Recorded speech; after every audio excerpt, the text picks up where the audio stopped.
If you've spent any time at all watching or listening to other Etsy gurus, you probably noticed that they recommend a lot of services or products like outside of Etsy that you need for your shop. But as a very new or smaller shop, you may not need many of these things. So don't waste your time and money on these things. I'm going to tell you which ones that you need, which ones you don't, and rank them from ones that I would definitely recommend to ones that I would completely skip. Howdy friends, my name is Abby and this is Type 9 Studio, where I give you tips on how to start and grow your Etsy shop. I've been a full-time seller for over a year and a half. I asked on TikTok recently if you have been recommended anything by other Etsy gurus or anything that you wanted me to talk about relating to this, and I actually got a lot of really good responses, so I'm going to split this into two parts. Part one today is going to be about things that are for your shop specifically, like running the shop, doing SEO, shipping, making listings, all that stuff. And then part two is going to be about outside marketing, like social media, emails, and that kind of stuff. There are some things that cross over into both categories, so I'll mention those as I get to them, like photo editing. All of these are going to be based on my experience and what I would do if I had to start my shop over or I started an entire new shop. And I am based in the US and I'm not 100% sure if all of these are going to work in other countries, so just keep that in mind. If I have links to these things, I will put them in the description. Some of them may be affiliate links or like referral things. So I will note if it is like a referral next to the link. Number one, the most important thing that I would recommend everyone do. I actually didn't see anybody mention this when I asked for suggestions, which was interesting. But everyone that has an Etsy shop or starting a small business, you absolutely need a separate bank account for it. It doesn't have to be a literal business account, like a business checking account. It can just be a separate checking account, like a personal one, which is what I do. This makes it so much easier to keep track of your expenses and to do your taxes at the end of the year. I really wish I had done this sooner when I first started, because the first year that I started like filing my taxes as like self-employed income on my Schedule C form, it took me days to figure out what was going on. Because I have a personal budget and I had like a line in my personal budget for like business things. I thought that was good enough, but no. When it was time to file my taxes, I hadn't kept up with it, and this made it even worse because I had to go through all of my personal transactions and try to figure out which ones were business related, which was not fun. So if you are just starting out, if you haven't opened your shop yet, or if you're thinking about starting one, please make a separate bank account and just deposit the money that you would have spent like buying your initial supplies and stuff into that account, and then use that to buy things.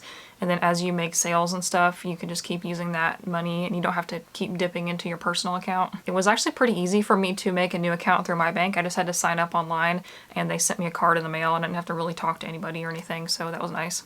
This is definitely the most important one that I would suggest out of all of these different things, and it kind of ties into number two. Number two is QuickBooks, specifically QuickBooks Self-Employed, which is a little bit cheaper than regular QuickBooks, but if you want to use the regular one, then that's fine too. It will sync up with your bank account, your TurboTax, your Etsy shop, think Shopify and other things too. I can appreciate a good spreadsheet, but maintaining them is nearly impossible for me, thanks.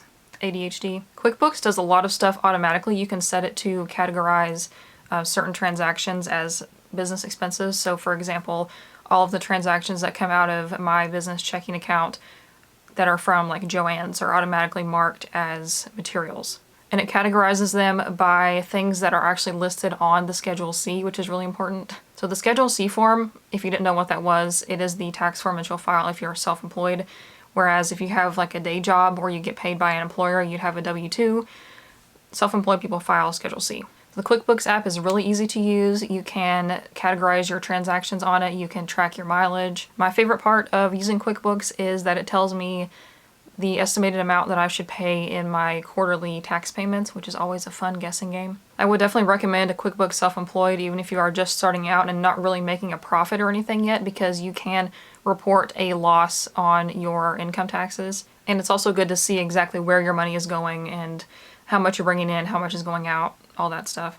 It does cost a little extra per month to integrate with TurboTax, but I think it's worth it. Honestly though, I don't know if you can like turn that off throughout the year and then turn it back on when it's time to pay your taxes. I might look into that. It was so easy for me to file my taxes last year and the year before, which is when I started making like actual money and a profit from my shop. I kept up with everything throughout the year, and literally all I had to do was kind of just scroll through and make sure like the amounts looked right, and make sure all of my transactions had been categorized into the right categories, and that was pretty much it. I'd really only suggest hiring an accountant if you have zero idea what you're doing, or if you are a larger shop, like starting to be at the point where you're trying to hire employees and get like a bigger space and stuff.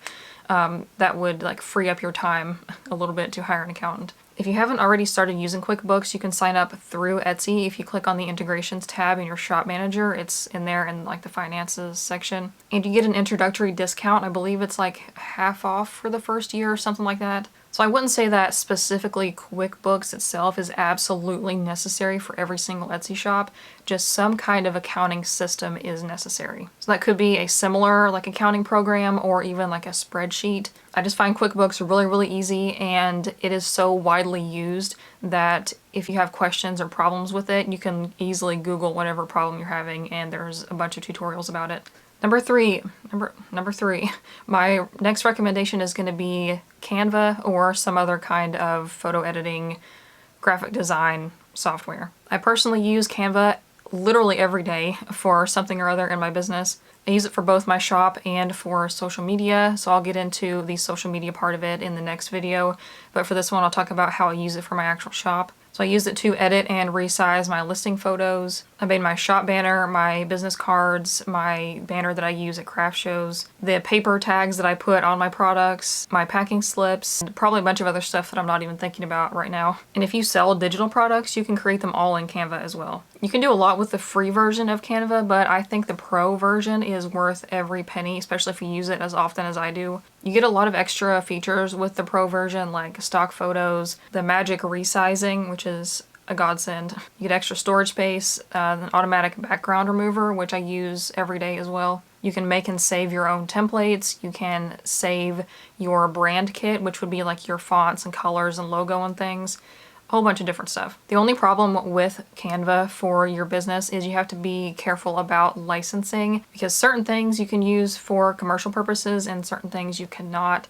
So like posting things on social media is fine and using their elements for that, because you're not like selling the social media post, you know. But just be careful if you are making digital products with it, and make sure you have license to use the individual like pieces or elements like photos and fonts and all that stuff to sell them. I definitely recommend Canva as a beginner tool, especially since it's way easier to use and vastly more affordable than the Adobe suite. I'm going to link you guys to a TikTok account that has literally hundreds of ideas on how to use Canva for your business. And her username is Creative VA Connection. I'll link it below. Along with Canva, I'm going to group the Adobe suite with this, so like Lightroom, Photoshop, Illustrator, all those. So I only think you absolutely need like Photoshop and Illustrator and all that stuff if you actually use them to create your products. Like if you design things for your products, like if you design t-shirts with Photoshop, or you're an artist and you use Illustrator. I don't think your average person who doesn't do stuff like that needs Adobe Suite,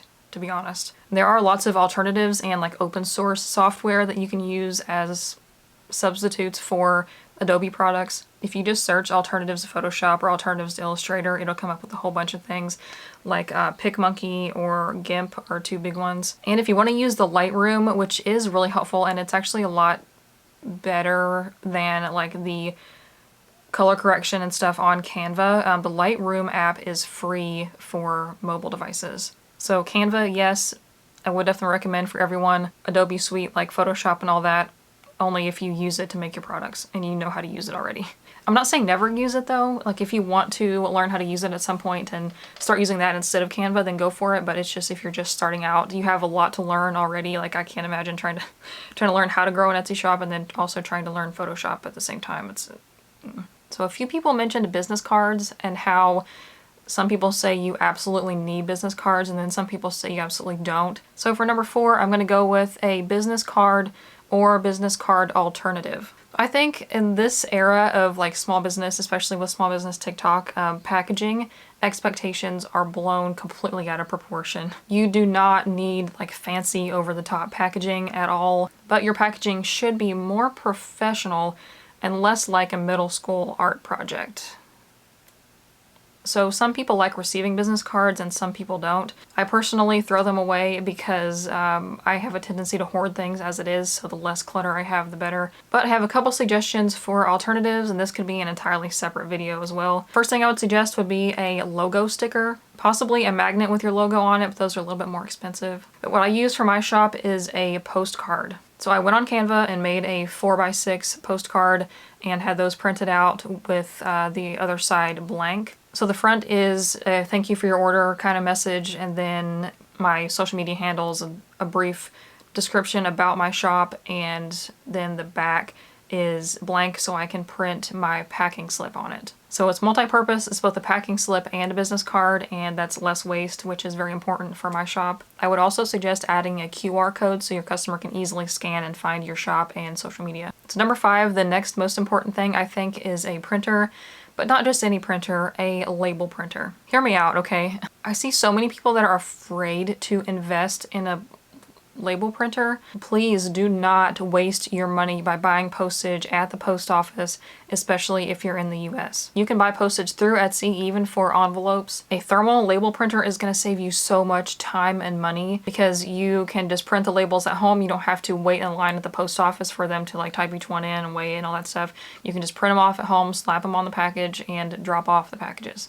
And you're not having to cut like a bajillion small pieces of tape to like put over the label, you know. So the average order for my shop is under 5 ounces, and that ships first class. And right now with the current prices at the post office, that would be $4.85 per package. But online, if you buy it through Etsy or through a third party, which I'll mention later on, would be about $3.49. My thermal labels themselves cost about 4 cents each. So if you do some math there, I save about $1.32 per package. And in just the savings on like the postage cost itself, my label printer paid for itself after about 120 orders. But actually it's probably less than that as far as actual money because thermal printers don't require ink, which is extremely expensive. For your first few orders, you can get by with just a regular printer. At the very least, you need to be printing your packing slips because if something happens to your package and like the label gets torn off or the outside gets messed up, they're not going to know who the package belongs to or who it's going to if you don't have the packing slip inside. I learned that the hard way because I had a very large order have the label just ripped off and they found it attached to another package, and the only way they found me was my product tags had my business name on it, and the post office found me through my business name. So to avoid any kind of potential delays or anything, problems with your package, make sure you have a packing slip so they know who to send the package to if something happens. But a label printer really just makes your packages look more professional. So it's definitely worth investing in a label printer. Everybody I know that has one says they wish they would have gotten one sooner. You want to get one before your order volume starts going up because what if you get like all of a sudden 100 orders and you're having to tape labels on each one. I'm planning a video about how I package my orders soon, so stay tuned for that. All right, everything after this was pretty hard to decide on. We're almost halfway through. So number 6, I'm just going to call this one keyword research. So keyword research itself is important, but I'm talking about the tools for it. So you don't necessarily need a tool for this. Like there are plenty of Etsy shops who never use one of these and are just fine. But you can use one if you want. I would suggest if you're going to like use it to get your shop started and then cancel your subscription. All these tools are really going to do is help you get started on like how to do SEO. And then once you get the hang of it from there, you don't need it anymore. They also have tools to help you find like good keywords to use. Like if you want to start making some different products, you can do research on like which categories have low competition and all that stuff. But that again is really not necessary if you just spend some time browsing Etsy on your own. The 3 tools that I hear most often are eRank, Marmalade, and Allura. A benefit of Allura that I don't think the other 2 have is that it has more things that help you with like spying on your competition. So you can view a listing and then see like how many of that item have sold and how much money the person has made on it and stuff like that. But the thing with all of those is this information is not really going to help if you don't know how to implement the information, which it doesn't tell you how to do, really.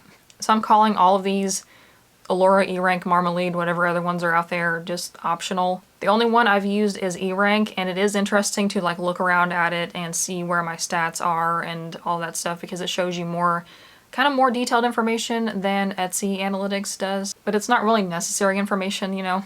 But I would not recommend them for brand new shops, like if you're going to be snooping around and seeing like your own stats and stuff, because it is a slippery slope. I don't know if like these places warn you, but changing your SEO too often is bad. It can actually take months for changes to like take effect in the algorithm for like Etsy to see where your items fit with the new keywords and stuff. So keep that in mind. Don't be changing them like every few days. So I'd really only recommend these, like especially paying for them, because some of them have like free versions. I would only recommend that for shops who are bigger that want to like do really quick keyword research. So number 7 is a different kind of tool. It's called VELA.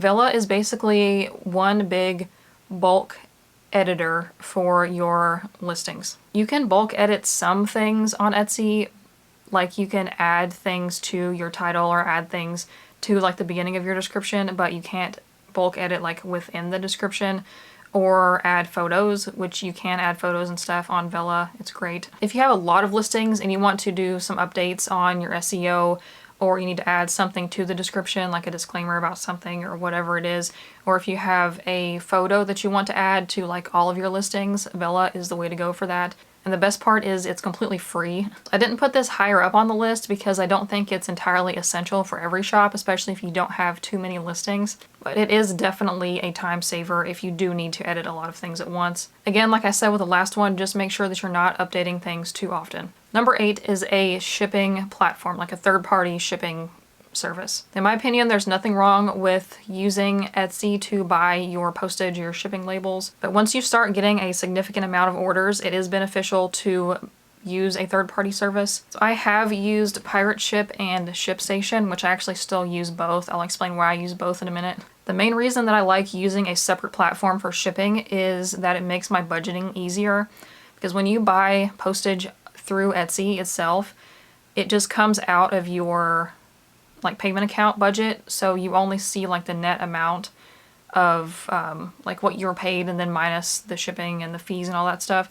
It's just easier for my budget to see how much I spend on shipping. And for most of them, I think any shipping platform you use, you can like load your account with a certain amount of money, so you're reloading like $50 or $100 at a time instead of like a bajillion $3 and $4 charges. They also make it easier to manage a large amount of orders at once, and they both connect to other selling platforms. So if you sell on like Shopify or eBay, I think maybe Amazon, they all will load up into a shipping platform, so you can just ship all of your orders at once. Pirate Ship is free to use, and it is pretty user-friendly. And once you use it for a while and you start like shipping the same orders like for the same things over and over again, it will remember your like package dimensions and weight if you have like somebody that orders the exact same thing as somebody else.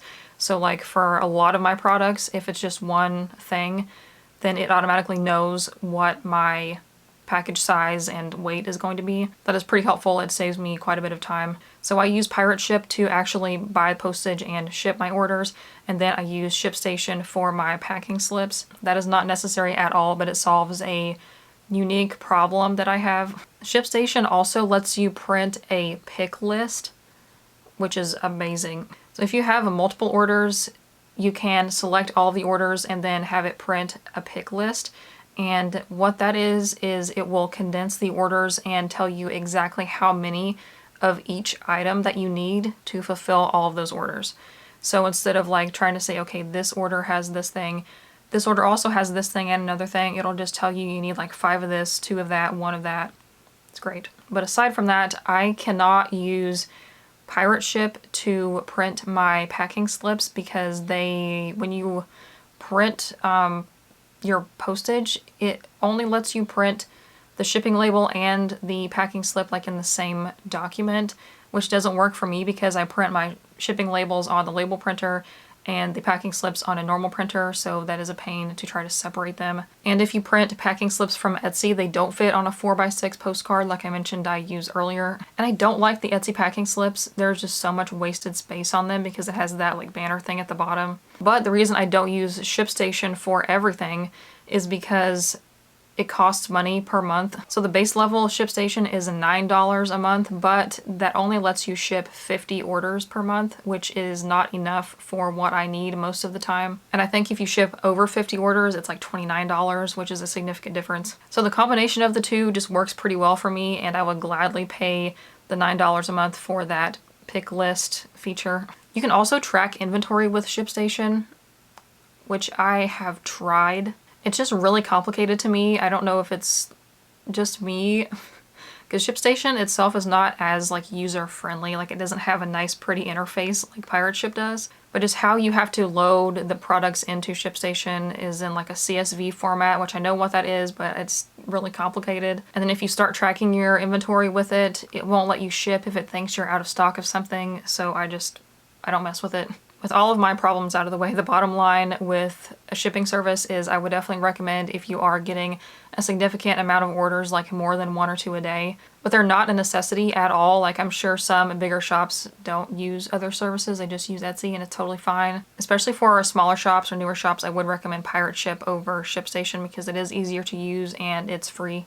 I don't know about other shipping providers that I'm not familiar with if they do this as well, but both Pirate Ship and ShipStation communicate back with Etsy and marks the order as complete and adds the tracking for you, so you don't have to go back and like copy and paste or anything. It just automatically does it. Number 9 is Square.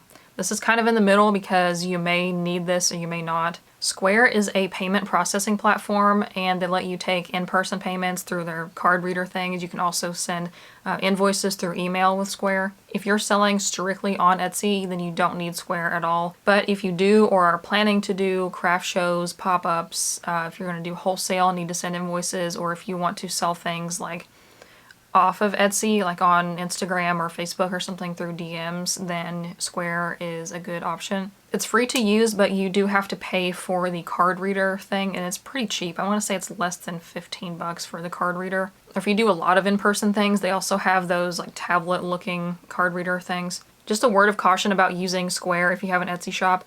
It can link to your Etsy shop and like import your listings, but if you do that and your Square and Etsy are connected at all, you will be subject to the 20-cent listing fee. This is even if you just type in an amount and don't pick from your inventory.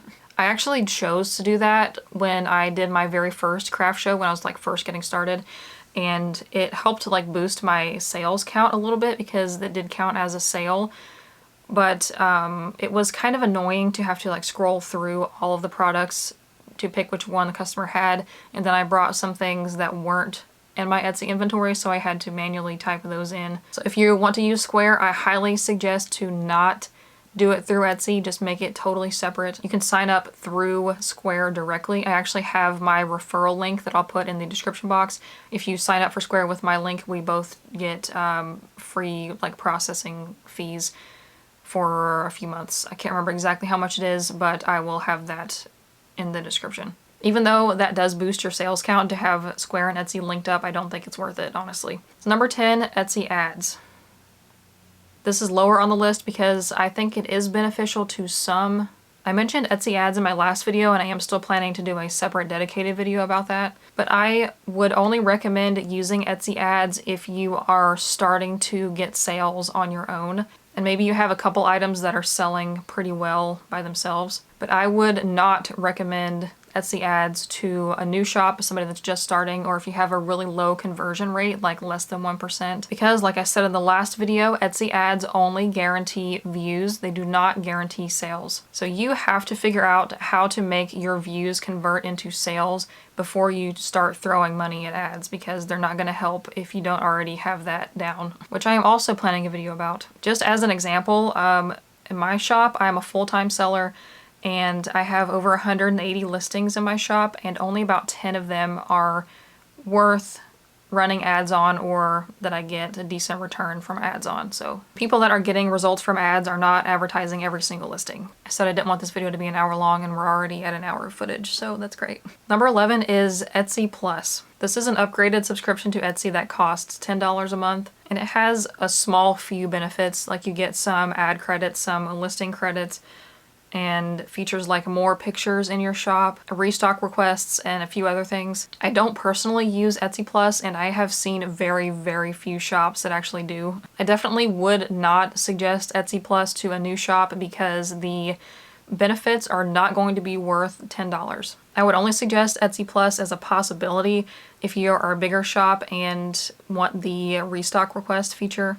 That just lets your customers sign up for notifications on when your products restock, which could help you decide like how much to restock or what to even restock, kind of like a pre-order. But again, I can only see that being beneficial for shops that are in like the thousands of sales, because it's not really going to do anything if you're not selling out of things in the first place. So number 12, this one got a lot of suggestions and it's almost at the bottom of the list. You can probably guess what I'm going to say, but it's courses. This is a tricky subject for me as an Etsy guru because I'm definitely not knocking other people for trying to make money off of it, because hello, I'm doing the same thing. But I'm also not saying all courses are complete bullcrap. Investing your time and money into learning new skills and learning how to grow your business and your shop is not a waste at all, but not all courses are good either, so there's that. But then what doesn't really get addressed is that it's true that a lot of information, almost all the information that you need to start a business or an Etsy shop is available for free online, but what's not available for free is experience. So by paying for and taking a good course, you are paying for someone else's experience. But then again, the thing with buying a course is that you can learn a lot and get a lot of insight and tips from an expert, but that doesn't automatically mean that you're going to apply it to your shop.